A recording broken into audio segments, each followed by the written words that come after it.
I dropped out of college and then started selling software to universities for student life. That doesn't really make any sense. I just got really interested in the space. I wanted to buy laundromats. I just thought they'd be a good investment.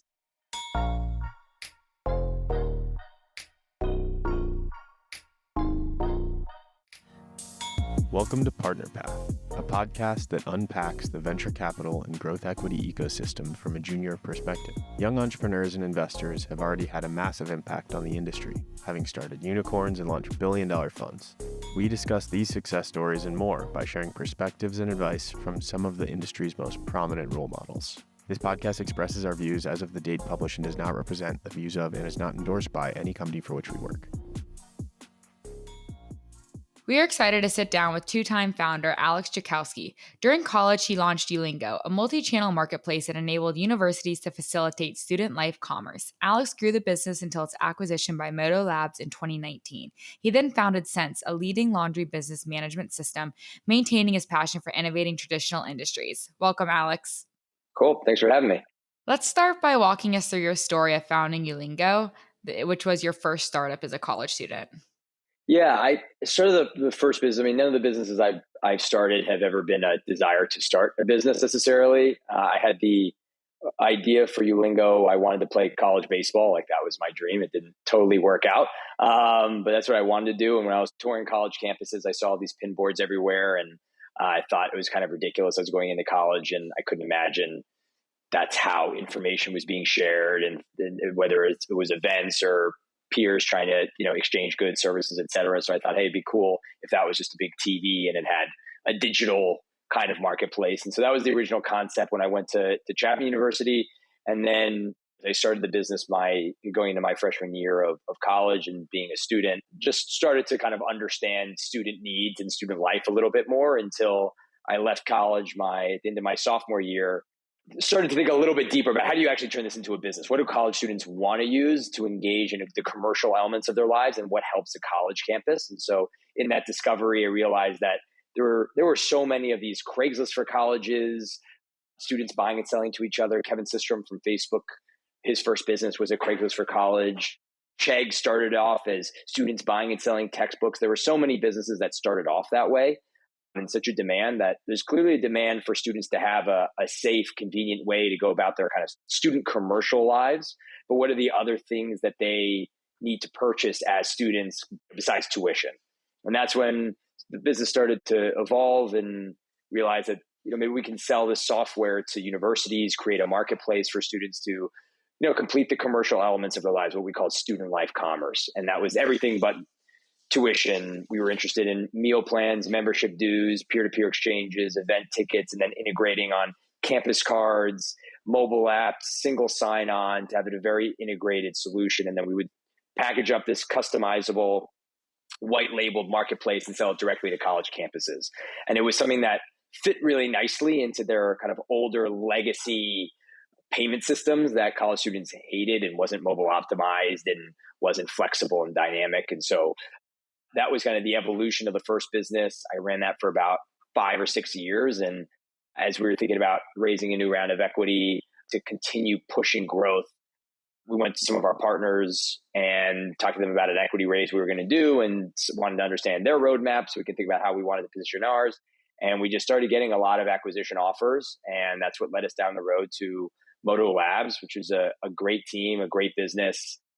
They've got a higher ed business, a commercial business. And they're really, as you can think of them as the kind of a Squarespace for enterprise mobile apps, where you can build any mobile app you want for your college campus. If you're an employee at E&Y or Goldman Sachs or Merck or Vail Resorts, or you're a student at MIT, NYU, Penn State, Cal State Northridge, anything like that, you can have this kind of branded, customizable mobile experience. And they bought us to be their payment engine and marketplace to facilitate all of their mobile commerce. And that was, it's like 4.5 years ago now, which is crazy to think about. You had experience scaling and having a successful outcome with your first startup, but you didn't have experience, I'm assuming, working in a laundromat. So how did your journey to tackle this problem start?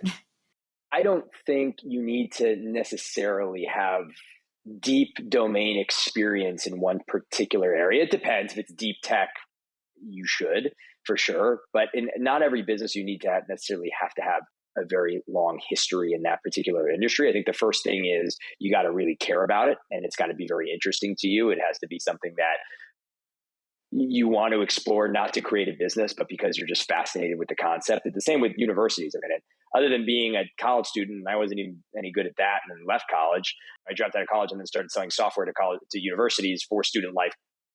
That doesn't really make any sense. I just got really interested in the space. I wanted to buy laundromats. I just thought they'd be good investments. And the deeper I got into the industry and I found stores I wanted to buy, I love the dynamics of the industry, the customer profile, the kinds of operators that were in the space, the economics. It's certainly not a passive investment, but it's one that you don't necessarily have to buy yourself a job. At least if you own one store, every store after that, you kind of do. And the goal was to be able to own a bunch. And maybe I could own 10, 15, 20 laundromats. And I sold my first tech company. And then I have a bunch of laundromats throwing off a lot of cash flow. And that would be a fun life to live. But the deeper I got into space, the more I was like, holy crap, this is an amazing industry and nobody's building anything for the space, at least not institutional technology that every other vertical has. And my last business being a verticalized embedded fintech SaaS play, I had a general interest for that in other industries. So you would see Squire and Boulevard and Slice and Toast and all these other great vertical SaaS companies for other sectors of Main Street and small businesses, but nothing in laundry. And so that's what it kind of triggered for me. If maybe I shouldn't buy these stores, maybe we should build for them. And there's an opportunity there. And fast forward when I first heard about the industry 4 years ago to where we are today, it's remarkable to think back of all the things that have happened. But people just care about the problem you're trying to solve or the industry you're trying to solve. That care tends to make up for the lack of experience or domain expertise, because you could work somewhere for 20 years and not give a crap about it, but you could find something in 1 year, learn a hell of a lot more because you're really passionate. And I think that was kind of my experience. Just being a vertical SaaS investor, a lot of these spaces are quite fragmented, and it can be challenging to sell into the store owners, especially when they've been doing something for the last 10, 20 years and it works. So why change something that works? I'm curious, like, what pieces of software is Sense replacing for store owners? Our biggest competitor is pen and paper. We don't have any venture-backed, really institutional competition. That's why we don't do any press. We haven't done or hadn't done at least any press when we raised rounds of capital or when we made big moves outside of the industry, because I think this is one of the best kept secrets in vertical SaaS. We're now at the point of really being a market owner in what we do. Now we have fun with our coming out parties of telling people about the industry. But the first thing in any vertical SaaS business, I'd say specifically or particularly with small business owners, the first thing you need to do is no business owner wants to buy software from somebody where they have to teach their industry to them. So the first thing we did was work inside of stores, interview attendants, interview operators. I've been to more laundromats than I would probably care to admit. Anytime I'm anywhere in the world, I'm visiting laundromats, talking to operators, talking to customers. You have to get a very good sense of the business in order to build for them. Our core product started with the point of sale, but our end goal was really to power all elements of operations, payments, business management of a garment care and repair business. And in the laundry space, you have the commercial laundry, you have pickup and delivery, you've got retail, laundromats, dry cleaners, alterations, cobblers, etc. You've got online ordering. There's a lot of sectors of the space, multifamily, shared laundry rooms, hotels, RV parks, etc. There's a lot of product you can build. For us, it was thinking about what is the entry point. And I think in a lot of vertical SaaS businesses, when you're approaching an industry or any business, right, what is your entry point to that business? What is going to have that high sell-through rate, low implementation cost, and an immediate value add to the operator that you're selling to, where it's taking something that they're doing today and providing value on top of it, opposed to having them switch and change. We weren't trying to sell change when we first got into the space. We were selling optionality, we were selling modernizing and efficiency, but it was do what you're doing today. Let's just make it easier for you. Because if 60% of the industry is owned by multi-store owners or close to. And so operators in this space are looking to own more stores. They're looking to grow, but they're not looking to shoot themselves in the foot and buy themselves a job or destroy their margins by having to hire a ton every store they buy. They want to do more with less. They want to stop working in the business. They want to start working on the business.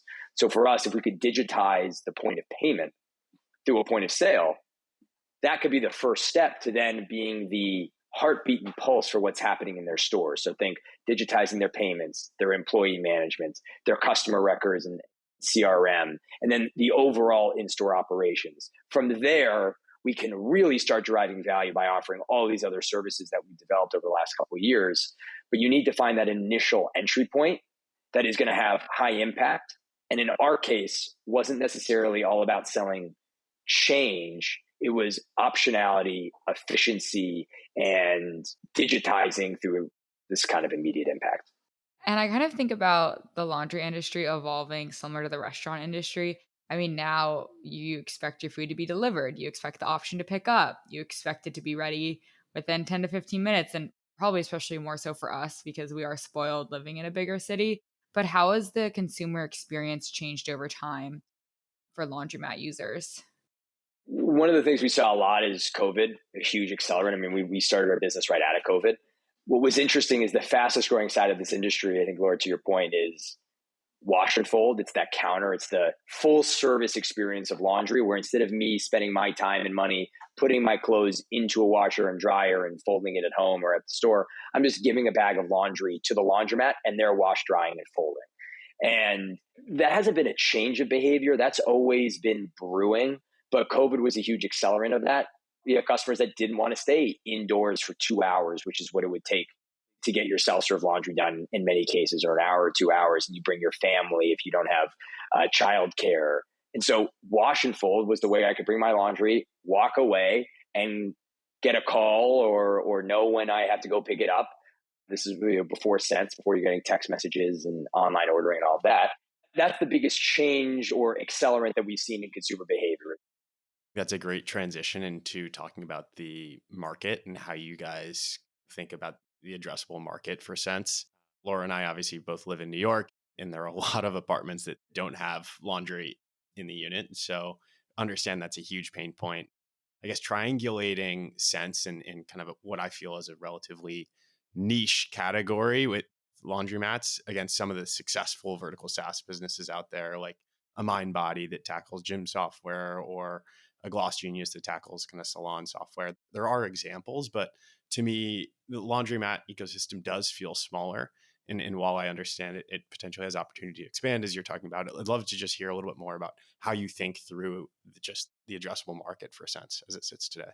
Frankly, we didn't build a laundromat. I'm not interested in building just a laundromat point of sale. I mean, I love the laundromat business. I love our operators. That part of the industry represents something huge that I'm personally very excited about. It's how I found this space. But our goal is to build the complete garment care and repair infrastructure. We want to be really investing in Sense is like investing in the index fund of laundry at scale. Every part of this vertical, whether you want to $40 billion in spend across retail, commercial, laundry, will flow through us, and we will power all the different sides of it. So we start with laundromats the same way that any vertical SaaS might look for a certain kind of profile of business owner out of the gate. Because it's when you have something targeted, you can learn a lot about that vertical. I mean, I make the analogy for some garment care and repair businesses. It's like playing guitar and bass. You learn one, it helps you to play the other, but you can't just play bass completely, perfectly well to get on stage just because you play guitar. You still need to learn a lot. It is different. So we started with one side of garment care and repair, i.e. laundromats, that call it 35,000 laundromats do 5 to 7 billion a year in the retail storefronts. But then you have dry cleaners, which represent anywhere between 35, 45,000 locations doing 9 to 12 billion, depending on where you read, in additional spend. Then you have alterations, and you have cobblers, and you have shoe cleaners, then you have the commercial laundry processors. When people talk to me about what is the TAM of laundry, I'm like, where do you go to dinner? Where do you work out? What clothes do you wear? Look at everywhere. Where do you go to the coffee shop? Everywhere, the massage parlor, the nail salon, everywhere has laundry. Anything you touch, it's a linen, it's a napkin, it's a towel. What do they call Rent the Runway? They call the world's largest dry cleaner. Anytime you return clothes to a store, it's got to be cleaned. It's always getting clean. You go to a hotel, what are they doing with those sheets? They're sending it out, or they're doing it on premise, but everything needs to be cleaned. So the market is actually ginormous. But I encourage all kind of entry vertical SaaS founders, when you're first starting, it's find your part of the vertical, part of the business that you can really start to own and embed yourself in. And part of the TAM calculation, obviously, the number of locations that exist, which you mentioned, but the other half is understanding what the actual pay is and appetite to pay for something like this.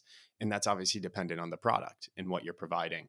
And a lot of these vertical SaaS solutions are one-stop shop, a business in a box. They handle the CRM and the payments and this and then that. So with that, I'd love if you could just kind of walk the audience through what it is that you're providing, what parts of the value chain are you kind of providing, and how that leads into the appetite to pay and kind of expansion from there.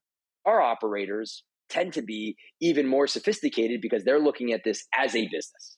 They're not necessarily having a trade skill. They're seeing this as a cash opportunity for them, and they're looking for efficiencies and ways to grow. So they will find ways to Frankenstein their business together, which is why we never tell an operator, hey, your business can't run without sense.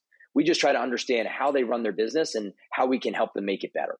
And so for us, we start with the point of sale to own the counter. Okay, now we own the counter. Well, that gives us a great opportunity to help with online ordering and own pickup and delivery for our operators. And so that was the launch of Sense Dispatch. We started our business in January of 2021 when we raised our seed round with Bessemer at a handful of customers. And over the course of 2021, when we launched our point of sale and our online ordering tool, things really started to progress well. It's when we really found product market fit. We raised our Series A and started to kind of accelerate our growth. We looked back, we said, okay, we have the counter, we've got online ordering.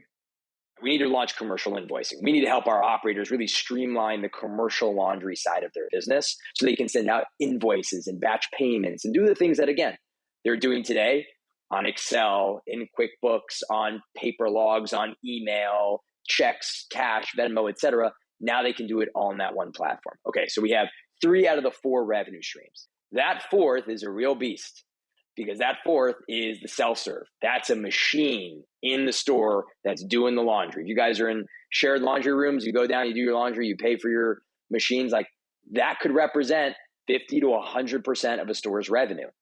And you can't get anything off the shelf as a service provider to integrate with a machine. I tried. That's how I found out about the space. I found 3 stores I wanted to buy. I said, can I just put a square reader on this machine? Like, why hasn't anybody done that? It's such a good idea. And then I realized, oh, you can't do that because you could have a machine is built to last 20 plus years. You have different eras. You need to know the cycle types. There's serial communication. There's a lot of nuance in being able to integrate, work with, and capture payment for vended laundry machines. So you can't buy it. You can't partner with it. The only companies, there are 3 or 4 hardware companies in the space, all kind of mom and pop legacy small businesses. So we said, hell, we got to build the damn thing. So that's what this is. And you didn't stop there. Obviously, you kept going and you guys now provide integrated marketing solutions. You also provide low interest financing. So it's truly a one-stop shop. And you touched a little bit about the go-to-market and the type of people that typically own laundromats and how that might influence your sales motion. I'd love to just hear a little bit more about how you think about your sales and marketing department internally and how you measure efficiency there, because so much of the actual revenue generating is through upsell and adding these additional kind of points of business. Really, the risk from a go-to-market perspective for us is just about execution. And so when an AE asks me, our account executive asks me, what does it take to be successful? Very simple. We don't need people working 15 hours a day. They don't need people flying around everywhere and pounding the pavement all the time to get a sale. All it takes is caring. Any business owner, for me, people sell me software, I want to feel like I'm being cared for. But for a small business owner in particular, if you actually genuinely care about their business, care about helping them, that's a big part of the differentiation. In this industry in particular, you don't have a lot of direct sales. A lot of it's through distributors because there's not a ton of companies that have the capacity to have big sales teams and customer success. We're the only company that has dedicated customer success managers for accounts, right? So just to put in perspective, the kind of relationships and where we decide to invest is in the relationship we build with our operators and in that lifetime long-term value. A lot of small business owners are used to just being charged up front because a lot of the companies in the space, they're family-owned businesses. They want the cash. They don't care about recurring revenue. They just want to get as much cash up front as possible, be as profitable as possible, and distribute that back to their pockets. For us, of course, we've got to build a business. We want to generate a lot of cash flow. We want to grow top line. but we care about the lifetime value of the operator, and we want to invest in those relationships and be more of a fractional business partner than a software vendor. You touched on the relationships with the operators and how important it is. But at the same time, I think the TAM is a lot bigger than what people think. Just as you touched on earlier, laundry's everywhere. I mean, it's definitely proved to be recession resilient, just given that I think COVID business, you guys did see an uptick in sales. And then the average laundromat is a 40 to 60 year lease. So you don't necessarily run that risk of, laundromat closing or shutting down. So I'm curious, like, what are some examples of feedback that you implemented from operators while building and continuing to build since? 100% of our product is built by operators. In any business, if you don't have that level and depth of product feedback loop, you're going to run into trouble generally. Even if I was a laundromat owner through and through and my family had been in the business, if I built it the way I wanted, then I'm ignoring 99% of how the industry might want it. So we have employees that were early customers that asked to work for us, that are engaged. We have communities, we have advisory boards. I'm on the phone with operators all the time. My favorite thing in the world to do is travel every month or every other month to visit different stores in different parts of the country, sit down with operators and see what's working and what's not. So I think in terms of what of our product, there is a lot of nuance in vertical SaaS that unless you are completely in tune with operators, and you also can't just talk to one customer, you got to talk to hundreds to actually know. We have direct product boards and product feedback boards where our product team can interact with questions and feedback and comments from our operators directly. We have weekly product education. We have open webinars for our operators to join and give us feedback to talk about specific features on pickup and delivery.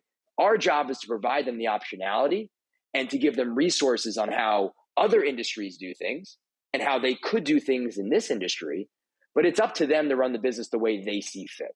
So that maybe is an example of the level of nuance. I mean, I got stores that say I need to weigh a bag 4 times when it comes into my store. I got stores that say I need to weigh it once. I can't tell them, I don't know if one person's right versus the other. It depends on how they want to run their business. And so you then run into the challenge from a product perspective, which is what makes our chief product officer, our entire product team so incredible, is you have to be able to build a product that works for everybody, even though you could literally have in 1,000 customers, 1,000 stores, you could have 1,000 different potential nuances and differentiators of how they run their business. But if you don't have product feedback, then you're just going to be telling people this is how you do it. And that doesn't really work. And that's why I try to, on all the webinars I do in the industry and all the operators I speak with, part of my job is telling folks what other industries are adopting and utilizing. We have investors from Stripe, from Slice, from Built, from Toast, from other great vertical SaaS companies. And I just sort of say, hey, look at what restaurant space is doing. Look at what the barbershop space is doing. Look at what salons and gyms are doing. Be aware of what technology is enabling for other small businesses. And then you make the decision on what's going to be best for you.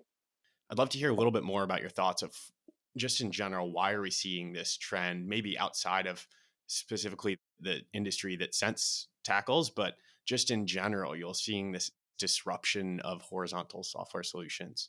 What other industries have you seen come to fruition here? And why is it that this is coming to fruition now? There's probably on one end of the spectrum, you can probably get too verticalized where there are great ideas and there are great businesses. And I think there's an important differentiation between the two, where at the core of everything, you need to have good unit economics. You need to be able to sell a product in a big enough market where you can own enough to make impact. I've seen the car wash space has been super interesting to watch the rise in memberships and tools that are facilitating more platforms like that. The trucking space is super interesting, and tow trucks, but also just trucking in general. Another good one is daycares. The daycare space is fascinating. I mean, daycares are one of the few businesses you can run out of a residential building or multifamily building. So just the interesting perspective from that, but a lot of verticalized solutions for the daycare space that are catching up. I think I've seen some very, very verticalized, like vertical POS infrastructure just for coffee shops. And now that's not like Odeco, which is a great supply chain, mobile ordering, et cetera. This is just like a point of sale, but only made for coffee shops. I personally don't know all of the differentiation required for that. You need to be, for you to be verticalized and really disrupt horizontal, the vertical you're in needs to have enough nuance, or your anchor needs to be compelling enough for you to replace. So Slice didn't start with a point of sale. They were a lead gen and mobile ordering for pizza shops and a marketplace for pizzerias, for mom and pop pizzerias. And they use that demand gen to help funnel more orders, make more money through their app. And then we're able to launch the point of sale from there for that all-in-one integration. But if they just launched with a point of sale to start, it might have been tough to displace the Toasts, the Squares, etc. So you need a good anchor to get you going. With Gloss Genius, their sell wasn't just a point of sale for the salon. It was helping the independent stylist book and reserve that chair and be an independent stylist in the individual chair, opposed to just the salon point of sale. And so there's different entry points that you need to have if there's a lot of competition, especially if there's a lot of competition in your vertical. So, for us, it's different. Like pen and paper was our biggest competitor, and horizontal solutions are actually very helpful to us because it means that an operator has some semblance of experience with technology. So replacing and pricing and product and onboarding, they're used to something in the past. So it can actually be a little bit more challenging when you're exclusively on pen and paper because technology is largely then new. And adding the payments as well. You saw Shopify do it when they added the payments. Granted, it does compress margins a bit, but I don't know if adding payments to the solution is like table stakes nowadays. But it seems once you're in the payments and the POS, it can be even harder to rip out on top of vertical SaaS solutions already being sticky. It is interesting to me how payments are not something that are a given for most vertical SaaS and point of sale companies. A lot of systems will just say, hey, use whoever you want and we'll integrate, which was interesting to me because that's more of a headache to the operator. I still don't totally understand. I understand the sale value of you saying, hey, we give you the optionality to choose your processor. But in reality, that actually is a disservice to the operator for having themselves to stay PCI compliant, to have their own merchant fees. And no operator, hell, I even have sometimes a difficult time reading a payments contract, let alone a small business owner reading a 30-page merchant processor agreement from some ISV. Can be way more burdensome to them. They just don't know necessarily. And it is interesting to me that payments aren't necessarily a given. I mean, at scale, 70% of our revenue is payments. You've mentioned point of sale. Obviously, you've mentioned CRM is another piece of workflow. You also obviously do marketing. I don't know what you'd say the horizontal solution that you're disrupting is, like a Marketo or something like that.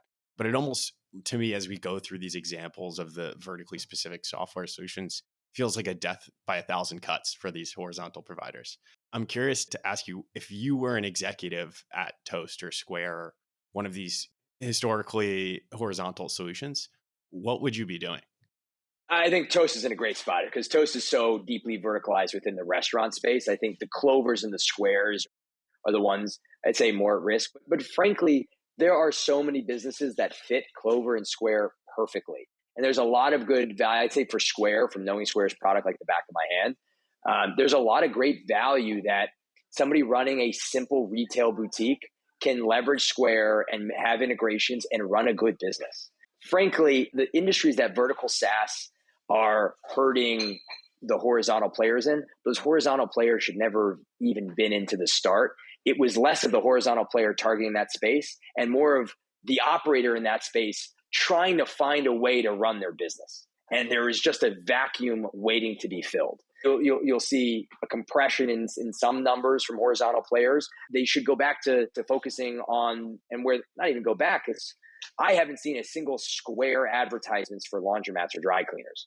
And that's because that's not their core business. But because they're horizontal, they're an easy solution for somebody to just turn on. Squarespace Acuity booking for their online booking system. That's used by laundromat owners and dry cleaners at times. Is it solid? Does it help them with payments? Does it actually do anything other than taking the request? No, but at least it's something.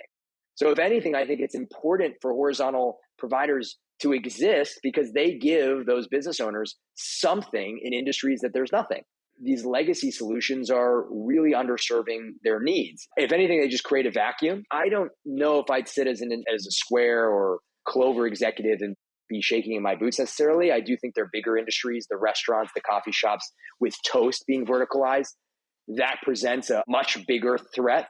Then there are more nuanced verticals like daycares and laundromats and gyms and things like that. Anytime I walk in a laundromat, I am going to pay close attention to their software after this conversation and specifically recommend Sense if they're not using it. So we really appreciate everything you've shared with us today. And we'd like to end with 2 questions. And the first one is, what motivates you to work hard? I don't necessarily think there's like a motivation. I don't wake up and be like, this got me working hard today. My dad's a musician, the creative element. I play a bunch of instruments. Music is a very important thing to me. And having some kind of creative thing in my life fuels me in general. And I don't have that as much generally if you're just running a business. But to me, without sounding terrible, this is the creative expression for me. This is not a job. This is as much of a hobby and something that I enjoy to do the same way I like practicing the saxophone in a weird way. So it's not like I need to have a motivation to work hard. I enjoy it. And the times I don't enjoy it, it's the same way when I had something bad happen. I gave a walk-off home run in baseball. All that makes me want to do is work harder and get better because I want to enjoy it more. There isn't necessarily something there's not a financial outcome for me that I want to have. You could probably tell vanity is not important. We don't want to be anywhere. I don't even do that many podcasts because I don't want people to know about this business. Outside of the industry, I feel very lucky to be able to do the thing I love to do with people that I love to do it with. And I want to keep that going for as long as possible. And maybe that's kind of my major motivation. And then what's a piece of advice you'd give your younger self? I would say that work-life balance is super important. Think ahead in terms of prioritization. It doesn't mean be careless and thoughtless, but prioritize your mental health, your own passion and well-being in order to fuel the growth that you have. There were a lot of times, especially in my first business, and it needed to happen for me to learn to get here. I wouldn't do anything differently. I don't want to avoid the mistakes. I want to have more of them as early as possible. I'd say that I would encourage myself to make sure that I'm checking as many boxes in my life as possible, because that's going to fuel my ability to really be heads down and give everything my all. That advice makes a ton of sense and is great advice. Alex, thanks so much for coming on and sharing your story at Sense, as well as chatting about the broader vertical SaaS space. Appreciate your time. Yeah, thanks for having me, guys.